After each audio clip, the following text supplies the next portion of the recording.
Welcome back to my stand-up channel. Never fear, the Sussexes are here. Harry and Meghan wade into Afghanistan crisis with woke, word salad statement saying they're speechless, if only. Prince Harry and Meghan Markle have said the Taliban's advance in Afghanistan has left them speechless and heartbroken in a wide-ranging statement that also addresses the COVID-19 crisis and the humanitarian disaster in Haiti. The lengthy statement, released via the couple's Slick Archwell Foundation website, calls on followers to support organizations including the World Central Kitchen, but failed to say how much they would be personally donating or details of how they will help. But the couple have been slammed by a royal expert who called it another attempt to form an alternate woke royal family, and by social media users who branded the statement vague publicity-seeking word salad, and said it was irrelevant, as it doesn't mention how they personally will be helping in the crisis. Prince Harry's biographer Angela Levin told FEMAIL, "I think Harry and Meghan's grandiose, comfy and caring comments about the situation in Afghanistan, the disaster in Haiti and new COVID variants as another example of them trying to set up some sort of alternate woke royal family. Like most of their compassionate gestures, there is no indication about what they themselves will do and whether any donations will be going through Archwell Foundation. Their comment that they want to alleviate suffering among those we know and those we may never meet, that will prove our humanity, sounds so similar to their recent comment we must be compassionate to those we know and those we don't know, that makes it sound equally phony." It comes a day after the Duke of Sussex, 36, who spent 10 years in the British Army and performed 2 frontline tours of Afghanistan, released a statement via the Invictus Games Foundation to urge veterans to reach out to each other and offer support.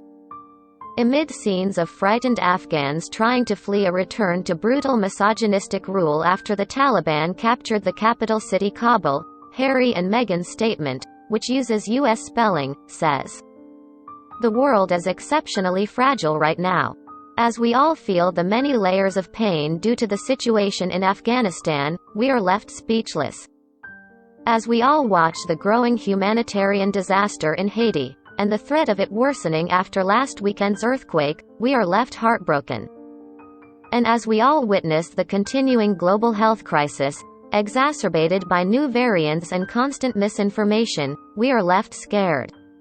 When any person or community suffers, a piece of each of us does so with them, whether we realize it or not. And though we are not meant to live in a state of suffering, we, as a people, are being conditioned to accept it. It's easy to find ourselves feeling powerless, but we can put our values into action, together.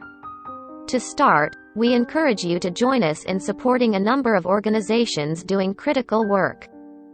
We also urge those in positions of global influence to rapidly advance the humanitarian dialogues that are expected to take place this fall at multilateral gatherings such as the UN General Assembly and the G20 Leaders Summit. As an international community, it is the decisions we make now, to alleviate suffering among those we know and those we may never meet, that will prove our humanity." A second section, signed from the Archwell team, entitled The Archwell Commitment, adds, "Like many of you, we are closely watching the crises happening across the world right now, and we are heartbroken. Archwell is committed to putting our values into action, and we hope to do what we can to meet the moment by offering support to the military community and the troops who served in Afghanistan, as well as to the Afghan people facing violence and terror.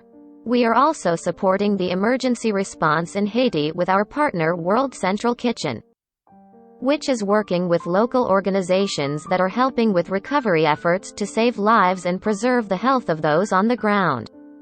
Finally, against this backdrop, we are acutely aware that the rise of the COVID-19 Delta variant has jeopardized the health and safety of families around the world. We are working to support vaccine equity through our commitment to combating the spread of misinformation, as well as our ongoing partnerships with Vax Live and Global Citizen. We recognize that many of you may feel helpless right now as you watch the state of the world spin rapidly.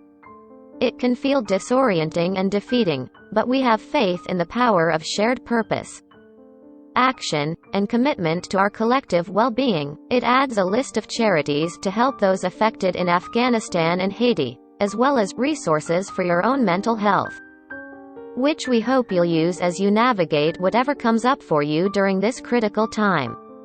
It ends. Take care of yourselves, and let's keep taking care of each other. Thank you. The Archwell team. Many social media users questioned the statement, with one writing, "Harry and Meghan have released a statement on Afghanistan calling on the public to support charities working in the region. Although they do not mention how they will be helping. Perhaps they will give Afghans 40-minute mentoring sessions," referring to the Duchess of Sussex 40 by 40 initiative. "More publicity seeking word salad from Meghan and Harry," said another. A third wrote, "What does Meghan know about Afghanistan? Unless Prince Harry told her bedtime stories from his experience." A fourth added, "Is there nothing that those two won't cling to try and find relevance?" Yesterday, Prince Harry issued a statement via the Invictus Games organization saying he and other Afghanistan war veterans should reach out to each other and offer support, as he described the scenes from Kabul as ones that resonate, in a message to his charity for wounded veterans. The charity statement did not offer any views on Joe Biden's decision to abandon the Afghans he fought alongside, or the chaotic execution of the withdrawal that saw the Taliban retake the country in days following 20 years of war. Last year, Harry and Meghan, 40, were accused of wading into the U.S. election when they urged voters to reject hate speech, in a message that was widely interpreted as an attack on Donald Trump and tacit support for Joe Biden's campaign. Harry has known President Biden and his wife, First Lady Jill Biden, for several years, and both have been publicly supportive of the Duke's Invictus Games.